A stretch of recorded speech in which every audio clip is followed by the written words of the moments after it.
तो आपका स्वागत है हमारे चैनल पर एक बार फिर से नए वीडियो में। एक सवाल है जो करोड़ों लोगों के मन में बार बार आता है। अगर आज भारत और पाकिस्तान के बीच युद्ध हो जाए तो कौन जीतेगा? क्या वाकई भारत की ताकत कहीं ज़्यादा है या पाकिस्तान भी कुछ ऐसे छुपा रहा है जो हमें नहीं पता है? आज हम करेंगे एक निष्पक्ष तुलना, सिर्फ आंकड़ों और ठोस तथ्यों के आधार पर, न कोई भड़काने वाली भाषा, न कोई पक्षपात। भारत बनाम पाकिस्तान की सेना का संपूर्ण विश्लेषण हर एंगल से। तो आइए आज का वीडियो शुरू करते हैं। इससे पहले अगर आप सभी ने हमारे चैनल को सब्सक्राइब नहीं किया है तो जल्दी से जल्दी चैनल को सब्सक्राइब कीजिए ताकि ऐसी ही वीडियो आपको रोज़ मिलती रहे। तो आइए वीडियो को शुरू करते हैं। ताकत की असली तुलना जो हर हिंदुस्तानी को जाननी चाहिए। सेना में कितने सैनिक हैं? सबसे पहले बात करते हैं उस चीज़ की जो हर देश की पहली दीवार होती है, सेना के जवान यानी एक्टिव सोल्जर्स, रिजर्व फोर्स और पैरामिलिट्री। भारत एक्टिव सैनिक 14,50,000 प्लस, रिजर्व फोर्स 11,55,000 और अर्धसैनिक बल प्लस CAPA 25 लाख से अधिक। और पाकिस्तान के एक्टिव सैनिक है 6,40,000, रिजर्व फोर्स है 5 लाख और पैरामिलिट्री है करीब 4 लाख। तो निष्कर्ष यह है कि भारत में मैन पावर में करीब 3 गुना आगे है, यानी युद्ध लंबा चले तो भारत की पकड़ मजबूत होगी। अगली बात करते हैं वायुसेना की ताकत। जंग के आसमान में कौन उड़ता है सबसे ऊंचा? बात करते हैं दोनों देशों की एयरफोर्स की। पहले करते हैं भारतीय वायुसेना। भारतीय सेना के पास कुल विमान लगभग 2,200 प्लस हैं। प्रमुख फाइटर जेट्स जैसे राफेल, Su-30 MKI, मिराज 2000 और Tejas Mk1। Support system AWACS, C-130J, Hercules, Chinook helicopters और ड्रोन्स। पाकिस्तान के वायु पास है कुल विमान लगभग 800 और प्रमुख फाइटर जेट्स है JF-17 जिसे चीन के साथ बनाया गया, F-16, मिराज 3 और V। सर्वालाइंस सिस्टम्स, साब एरिया, कुछ काम चलाऊ ड्रोन। इसमें भी निष्कर्ष आता है भारत को टेक्निकी बढ़त मिली है राफेल जैसे 4.5 जनरेशन फाइटर्स से। संख्या और क्वालिटी में दोनों में भारत ही आगे है। नौसेना की ताकत। जहां समंदर की लहरें उठती हैं वहां कौन सी नेवी हावी है? पहले भारतीय नौसेना। एयरक्राफ्ट कैरियर्स 2, INS विक्रमादित्य और INS विक्रमा। सबमरीन्स 16 प्लस 2 परमाणु शक्ति चलित।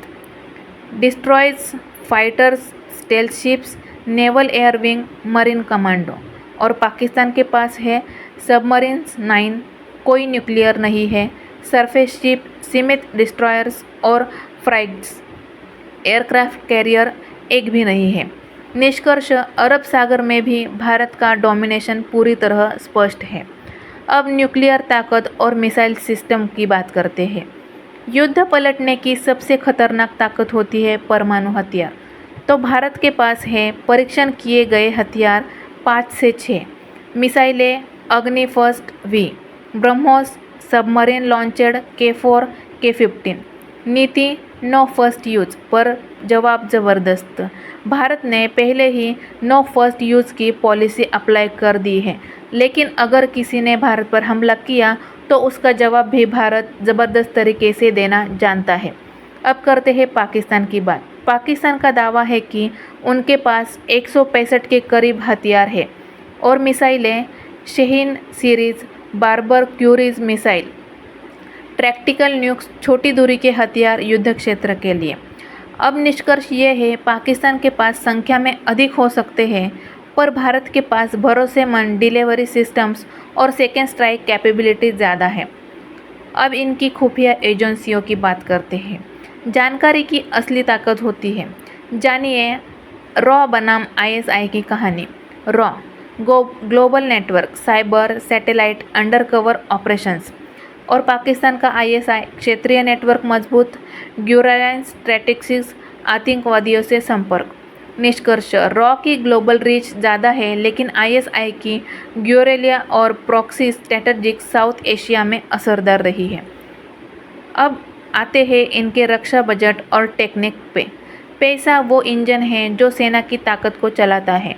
भारत का बजट साल 2024-25 का 73 बिलियन डॉलर है।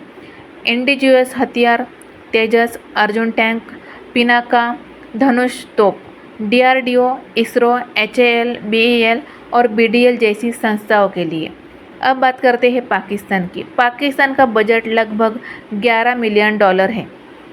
भारी निर्भरता चीन और तुर्की से है। पाकिस्तान ज़्यादातर चीन और तुर्की पर निर्भर है। निष्कर्ष: आत्मनिर्भरता से भारत को रणनीतिक लचीलापन मिलता है। पाकिस्तान की डिपेंडेंसी उसे कमज़ोर बनाती है। अब बात करते हैं ट्रेनिंग और मनोबल। सिर्फ हथियार नहीं, ट्रेनिंग और हौसला भी तो बहुत ज़रूरी है युद्ध करने के लिए। भारत के पास NDA, IMA, OTA जैसे विश्व प्रसिद्ध अकादमियाँ हैं, तो पाकिस्तान के पास PMA और कुछ चुनिंदा ट्रेनिंग सेंटर है।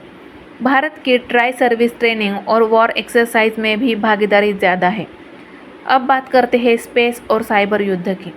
आने वाला युद्ध स्पेस और साइबर में लड़ा जाएगा।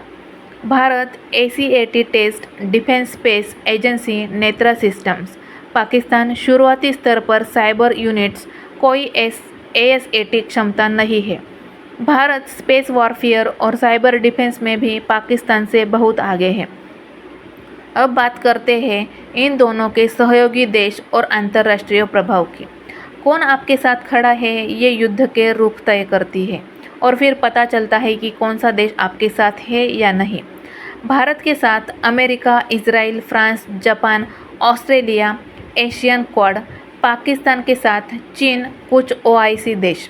भारत का डिप्लोमेटिक और स्ट्रैटेजिक नेटवर्क पाकिस्तान से कहीं व्यापक है। अब बात करते हैं दोनों देशों के भूगोल और रणनीतिक गहराई की। ज्योग्राफी ही स्ट्रैटेजी का असली चेहरा होता है। भारत के पास Himalayas, Rajasthan desert, eastern border, both sea of ports, विशाल रोड और रेल नेटवर्क है। पाकिस्तान के पास माउंटेन नॉर्थ, पंजाब प्लेन्स, केवल अरेबियन सी एक्सेस ही है।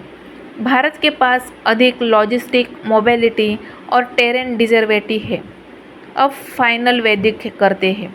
तो अब सवाल ये है, अगर युद्ध हुआ तो कौन जीतेगा? युद्ध सिर्फ हथियारों से नहीं, रणनीति, मनोबल और सहयोगियों और भूगोल से भी जीता जाता है। भारत के पक्ष में ज़्यादा संख्या और ज़्यादा हथियार है, बेहतर टेक्निक और सहयोगी है। भारत खुद आत्मनिर्भरता और बजट में खुद आगे है। इससे विरुद्ध पाकिस्तान की ताकत ग्यूरिला टैक्टिक्स है, सरप्राइज स्ट्रैटेजी।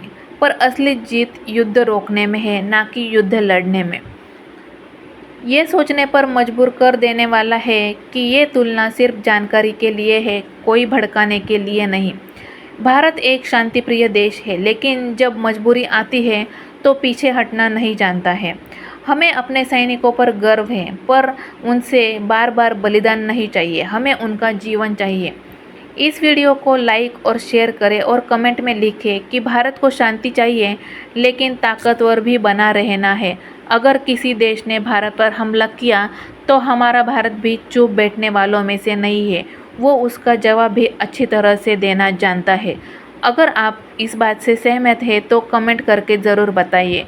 और हाँ, अगर आपको ये वीडियो पसंद आया हो तो इसे लाइक कीजिए और ज़्यादा से ज़्यादा लोगों तक शेयर कीजिए, ताकि भारत के हर नागरिक तक ये सच्चाई पहुंच जाए। और हमारे चैनल फैक्ट वेद को सब्सक्राइब करना ना भूलें, ताकि हम लाते हैं वो तथ्य जो हर जगह पर नहीं मिलते हैं। और ऐसे ही नए नए वीडियोस देखने के लिए हमारे चैनल को जल्दी से जल्दी सब्सक्राइब कर लीजिए। जय हिंद, जय भारत।